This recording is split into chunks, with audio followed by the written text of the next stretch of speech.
Hello मेरे प्यारे बच्चों, हम यहाँ पर अब बात कर रहे हैं अगर हमारे पास में कर्व्ड सरफेस है तो उस पर हम फोर्स कैसे फाइंड करेंगे।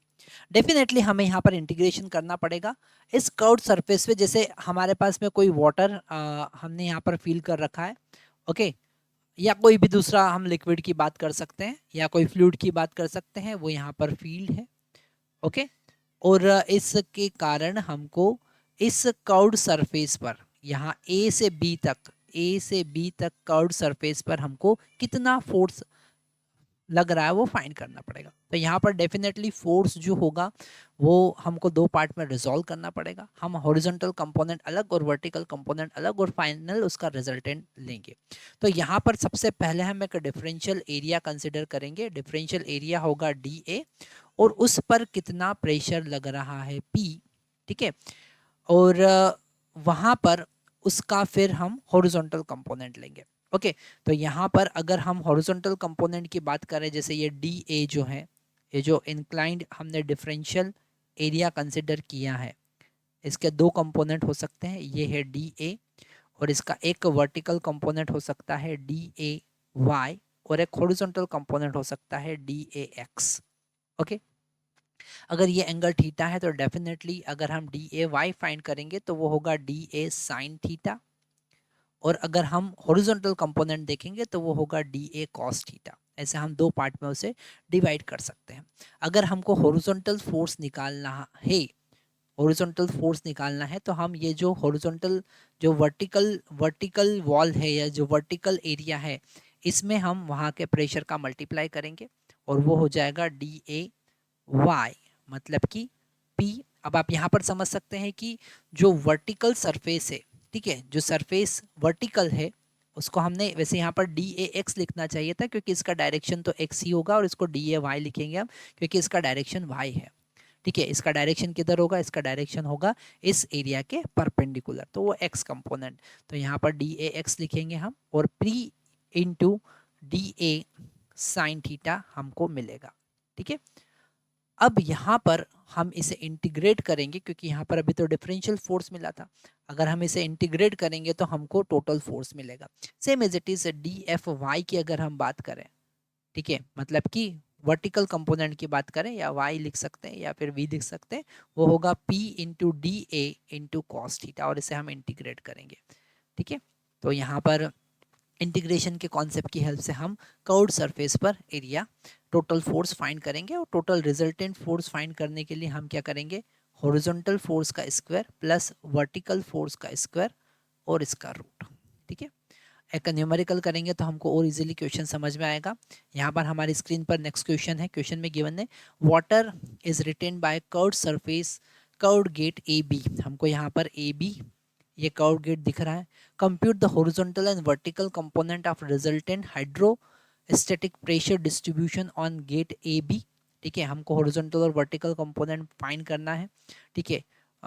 विच is the quarter of cylinder, पूरे सिलेंडर का क्वार्टर पार्ट हमने लिया है। Assume the gate width is 4 metre width, जो इंटरनल इसका विड्थ है वो कितना है? 4 मीटर है, और इसका जो एरिया जो रेडियस है वो 5 मीटर यहाँ पर गिवन है। डेप्थ जो है वो 15 मीटर गिवन है। वाटर का डेंसिटी यहाँ पर गिवन है 1000 kg पर मीटर क्यूब। तो यहाँ पर अगर हम इसे सबसे पहले हॉरिजॉन्टल कंपोनेंट की बात करें तो हॉरिजॉन्टल कंपोनेंट फाइंड करने के लिए हम सिंपल सा यहाँ पर कॉन्सेप्ट यूज़ कर सकते हैं। हम हॉरिजॉन्टल फोर्स जो होगा वो इसकी हॉरिजॉन्टल सरफेस पर लगेगा, ठीक है। जब जो भी ए से बी तक का हॉरिजॉन्टल कंपोनेंट होगा, ये जो मैं येलो कलर से यहाँ पर ड्रॉ कर रहा हूँ, इस पे जितना फोर्स लगेगा वही हॉरिजॉन्टल कंपोनेंट इस फोर्स का होगा। तो हम यहाँ पर एक छोटा सा डिफरेंशियल पार्ट यहाँ पर कंसिडर करेंगे डी वाई, और यहाँ का प्रेशर हो जाएगा रो जी इंटू वाई, है ना। यहाँ ऊपर से वाई डेप्थ पर हम ये डिफरेंशियल एरिया कंसिडर कर रहे हैं, ठीक है। अगर हमको वहाँ का डिफरेंशियल फोर्स फाइंड करना है जो कि हॉरिजॉन्टल फोर्स है, ठीक है, वो हो जाएगा pressure rho g y into d y into width 4, okay. क्योंकि यहाँ पर विड्थ कितना दे रखा है? 4 गिवन है। तो यहाँ पर अगर टोटल फोर्स हमको फाइंड करना है तो डेफिनेटली इसको इंटीग्रेट करना पड़ेगा। यहाँ पर 4 रो जी कांस्टेंट है, इंटीग्रेट करना है y को विथ रिस्पेक्ट टू y, और y का वैल्यू कहाँ पर, सबसे अपर मोस्ट पॉइंट पर, तो अपर मोस्ट पॉइंट पर y का वैल्यू कितना है 15 minus 5 that is equal to 10 centimetre, और लोएस्ट पॉइंट पर y का वैल्यू कितना है 15, तो हम इंटीग्रेट करेंगे 10 टू 15। ठीक है, इसे आगे सॉल्व करेंगे तो हमको मिलेगा यहाँ पर 4 रो जी एज इट इज और वाई स्क्वायर बाई 2, और यहाँ पर लिमिट हम पुट कर देंगे 10 टू 15। कितना लिमिट पुट कर देंगे 10 टू 15। अब हमको जो हॉरिजॉन्टल कंपोनेंट ऑफ फोर्स मिल रहा है वो कितना मिलेगा, वो मिलेगा 4, यहाँ से 4 से इस 2 को हम कैंसिल कर सकते हैं, मिलेगा 2 रो जी और 15 का स्क्वायर माइनस 15 का स्क्वायर माइनस 10 का स्क्वायर। ओके, अब यहाँ पर अगर हम बात करते हैं तो हमको नेक्स्ट इसे हम सॉल्व करते हैं 2, यहाँ पर हम रो का वैल्यू पुट कर सकते हैं 1000, जी का वैल्यू हम यहाँ पर 10 ले सकते हैं, और ये हो जाएगा 225 माइनस 100। ओके, तो यहाँ पर हमको मिलेगा 2 इंटू 125 इंटू 10⁻⁴। इसे हम आगे सॉल्व कर सकते हैं और हमको हॉरिजॉन्टल कंपोनेंट यहाँ से मिल जाएगा, पर हमको यहाँ पर वर्टिकल कंपोनेंट भी फाइंड करना है, और वर्टिकल कंपोनेंट फाइंड करने के लिए हम वेट का कॉन्सेप्ट यूज कर सकते हैं, है ना। अगर हमको वर्टिकल कंपोनेंट फाइंड करना है तो इस ए बी पोर्शन के ऊपर ऊपर कितना वाटर है ना, जिसको मैं अभी शेडेड कर रहा हूँ, उसका वेट हमको फाइंड करना है। तो यहाँ पर एरिया को 2 पार्ट में डिवाइड करेंगे, एक रेक्टेंगल का एरिया और एक सर्कल के क्वार्टर पार्ट का एरिया। ठीक है, तो हम सबसे पहले वॉल्यूम फाइंड करेंगे कि वॉल्यूम कितना यहाँ पर यूज हो रहा है।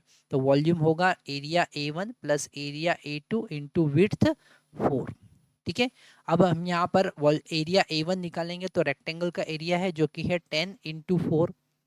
ठीक है ना, क्योंकि यहाँ से सॉरी 10 इंटू 5, 10 इंटू 5, क्योंकि इसका हाइट जो है वो है 10 और ये जो इसका विड्थ है वो है 5। ठीक है, तो इंटू 4 प्लस A2 हम यहाँ पर कैलकुलेट करेंगे तो हम लिखेंगे pi r square divided by 4। R कितना है 5 है ना, इंटू हम यहाँ पर 4 का मल्टीप्लाई कर देंगे, तो 4 का इनसाइड मल्टीप्लाई करेंगे, ये हो जाएगा 50, 50 इंटू 4 कितना हो जाएगा 200, प्लस यहाँ पर 4 से 4 कैंसिल हो जाएगा, 25 पाई हमको मिलेगा। ओके, ये मिला हमको वॉल्यूम। अब कितना ऊपर ऊपर वॉल्यूम है, अब उस वॉल्यूम का वेट कितना है, तो वेट जो है वही इसका वर्टिकल कंपोनेंट होगा। तो वेट निकालने के लिए हम क्या करेंगे, हम लिखेंगे density rho into ji into volume we.